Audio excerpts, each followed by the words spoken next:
What is up, guys, and welcome to Defensive Driving Simulator 2019. As you can guess by the title, you will see probably a lot of crashes, hopefully not from my end, and we'll hopefully have some exciting racing to show you guys.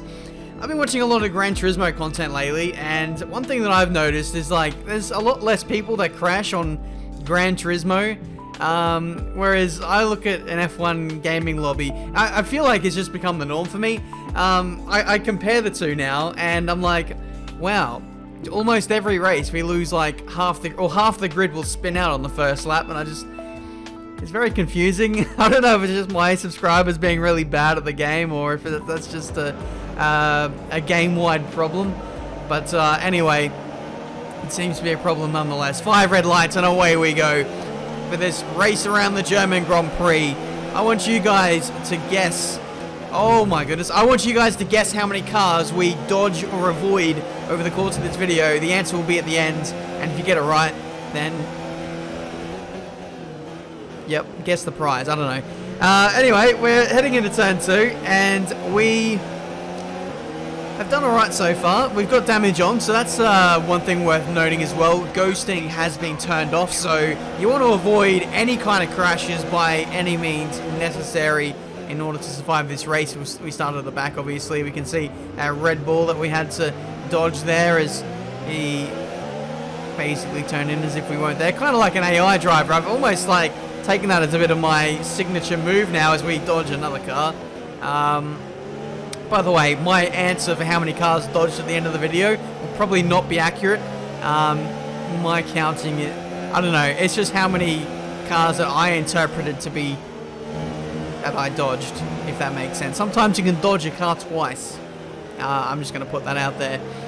But anyway, we're in P12 at the moment. We've gained 6 positions so far, maybe even more, depending if people have quit from this race. The McLaren runs out wide. You can actually see that he had some front wing damage as well, and we are now up into P11. So yeah, I had a lot of fun with this open lobby. I did it for like 2 or 3 hours. Yeah, for some reason, oh my goodness, there's a huge kerfuffle there on the exit of turn 1, and we are now up into the points paying positions of 8th place. Yes, I found this little happy medium now where we turn on damage and we turn off the ghosting to make it a little bit more realistic. It means that people have to be a bit more cautious now with their racing, and I feel like we are making the most of that. It means that I can come through the field a whole lot easier, with people being a lot slower, just not taking it easier. And I feel like, well, for the most part, I don't get taken out as much because you have to be careful with your front wing, and so that's why I've been doing this a little bit lately. But yeah, I've been having fun with it, as you can see from a lot of the recent online videos. This has all been, all these videos that you've seen in the last week or so have been just from the one day.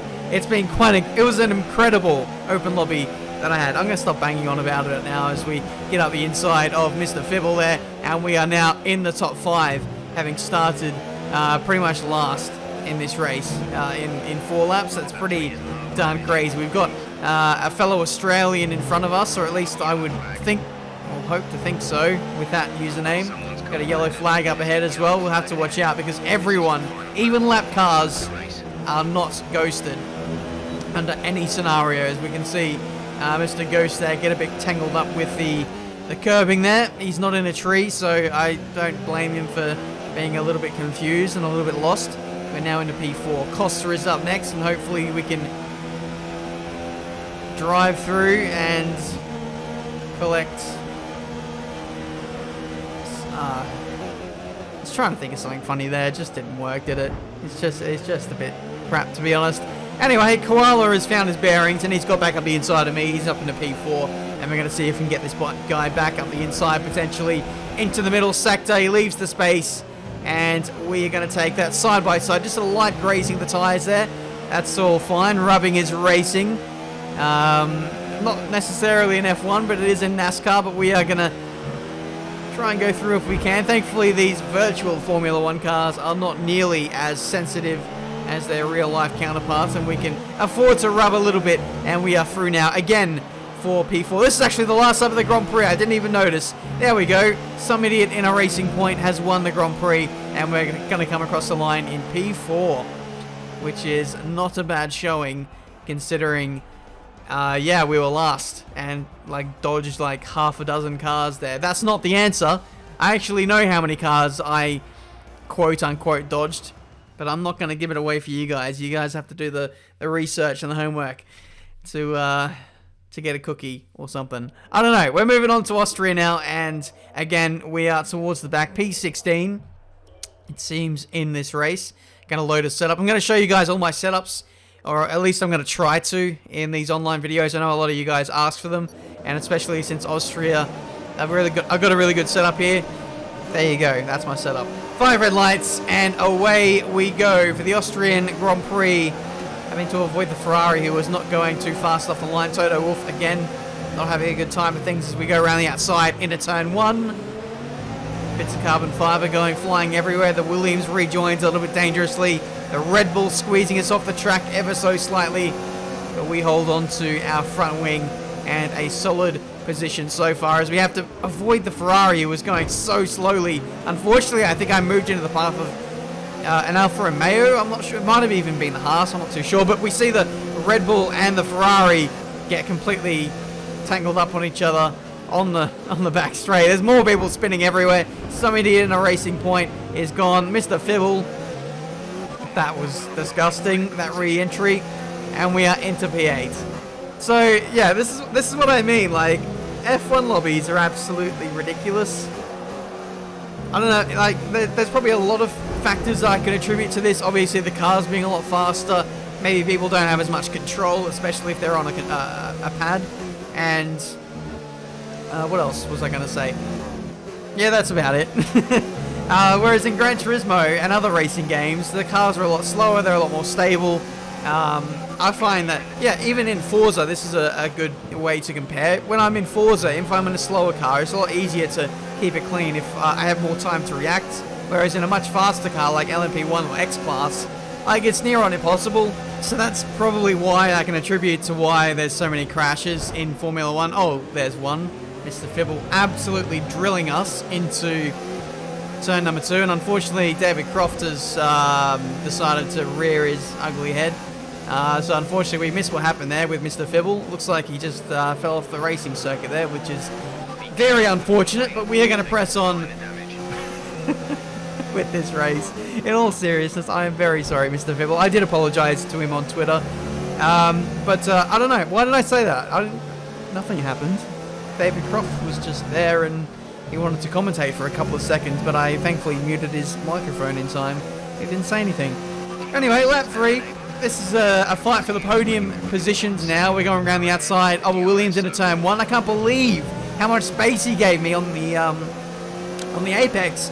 He just invited me to go around the outside, and we are through now for P3. So thank you very much, QWERTY4252. You are an absolute legend, making me look good by giving me that much space, but I will take it. Into P3 now. We're trying to put pressure on the McLaren.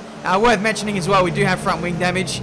I don't know if Crofty's big head was blocking it or not when we checked the damage indicator, but yes, we do have orange front wing damage. There's 2 laps left to go in this race. The McLaren has a 2015 Honda powering the back of that, and we are now up into P2, and we could potentially win this race from the back of the grid with front wing damage. Now, I don't know if these guys have damage themselves. That might probably make sense, but man, if we could come from the back with damage and win this race, that'd be an unbelievable achievement. Yellow flags left, right, and center all around the racing circuit. Thankfully, the safety car is turned off for 5 lap races. Could you imagine if that was a feature? Just, you do your, oh god, that's a 2-second time penalty.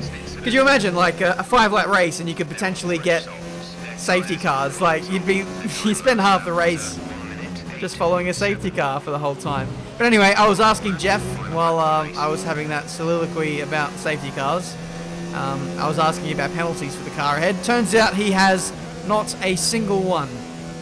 So we're going to have to get this move done.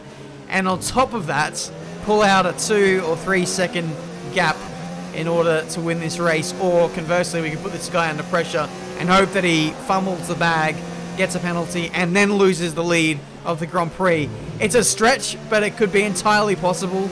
So let's put the pressure on, and see what we can make of this race. He's already going defensive into the middle sector. I was nowhere near him. You can't even dive bomb from this range. But anyway, each to their own. Lil Mixer. Is it Lil Mixer? Lil X Aimer.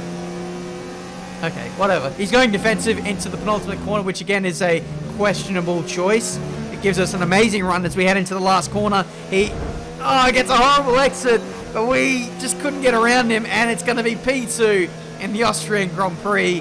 That was a very, very close affair. And on track, we very nearly won that race if it weren't for the penalty that we got from just being a pleb and cutting corners left, right, and centre.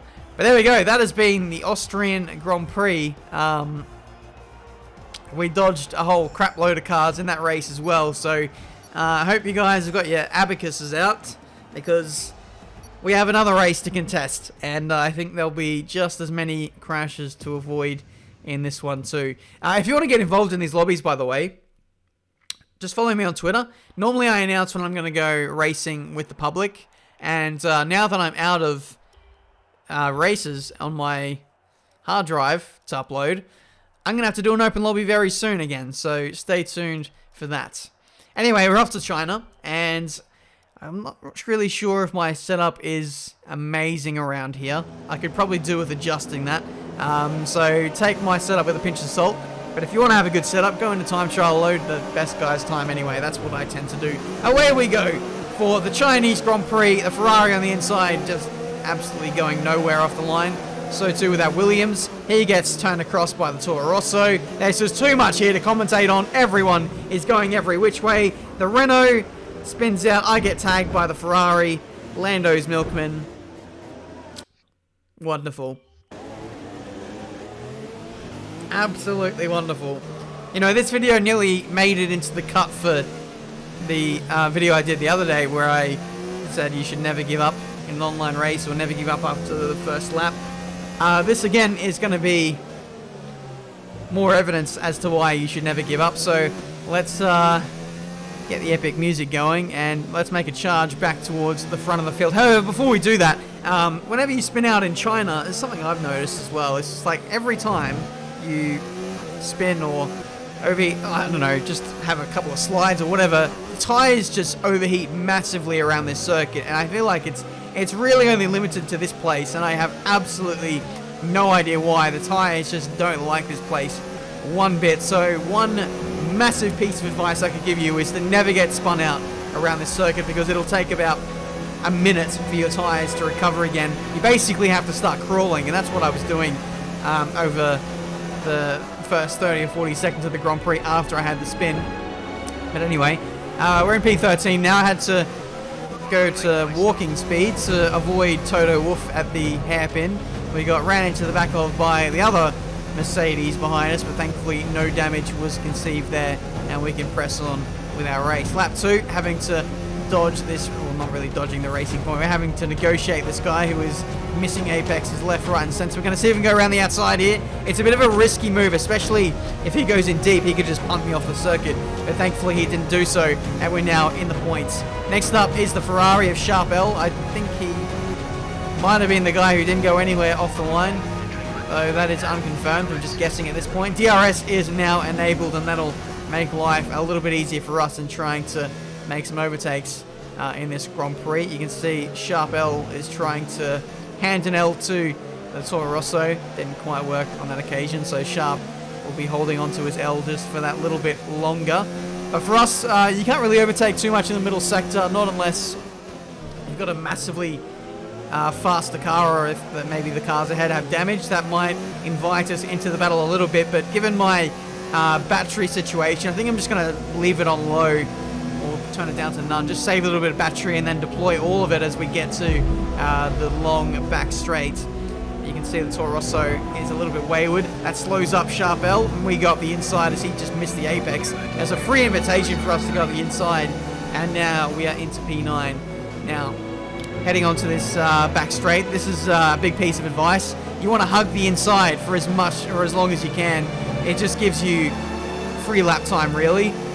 One big mistake that people constantly make is they run out wide to the left, and it means that they're delayed on getting on the power. Whereas if you stay to the right, you gain so much time. So that's a nice little tip for you guys. But anyway, on the back straight, we're trying to outbrake the Toro Rosso. It's 3 wide down there, and that's not even counting my battle. The Toro Rosso and the Red Bull interlock wheels, and they are making sandcastles off the circuit there, and we are now up in a P5. So this has been a pretty dramatic increase in track position in just a short space of time. We're going to get past Mr. Fibble as well, and that is us up in a P4 in this Chinese Grand Prix. We went from P10 to P4 in half a lap, and it wasn't the first lap of the Grand Prix either. Like, this was absolutely ridiculous. So Sharpel, he missed the apex, and we had a car's width to go up the inside. We took that gap and the position. That was P9. Then when we came to the straight, like I said, keep to the right hand side and you will get a free position there. Then coming into the braking zone, this was a bit more luck based. I tried to outbrake the Toro Rosso. Then these two in front of me, the Red Bull and the Toro Rosso, interlock wheels. That's 2 positions there. Then the Williams didn't get a great exit here, so that was me going up the inside. And then all that left was me in a 1v1 against Mr. Fibble. And DRS pretty much did all the work here, as well as the slipstream, and that is us up in a P4. So that was a very calculated, but also very lucky sequence of me moving up in a P4, I won't lie. And it looks like we're going to finish here as Lil Zama is a long way up the road in P3. So there you go. This is, again, another lesson as to why you should never ever give up in an F1 2019 online race. We were last. Absolutely miles back by a long way. This is where we started the race. P17 backwards in a wall, and we recovered to be P4 and only a few seconds away from being on the podium. So there we go, guys. That has been this F1 2019 online video for today. Leave a like if you enjoyed. Subscribe to the channel if you're new to see plenty more racing game content. For you console users out there, I've got some good news. F1 2019 is currently downloading on my PS4 as we speak. So I will hopefully make this game a priority on console again in the not too distant future. Thank you so much for watching. How many cars did I dodge? Let me know. Subscribe, all that good stuff. And I'll see you guys for a brand new video very soon. Did you get it right? You probably didn't, because my counting methods are clapped.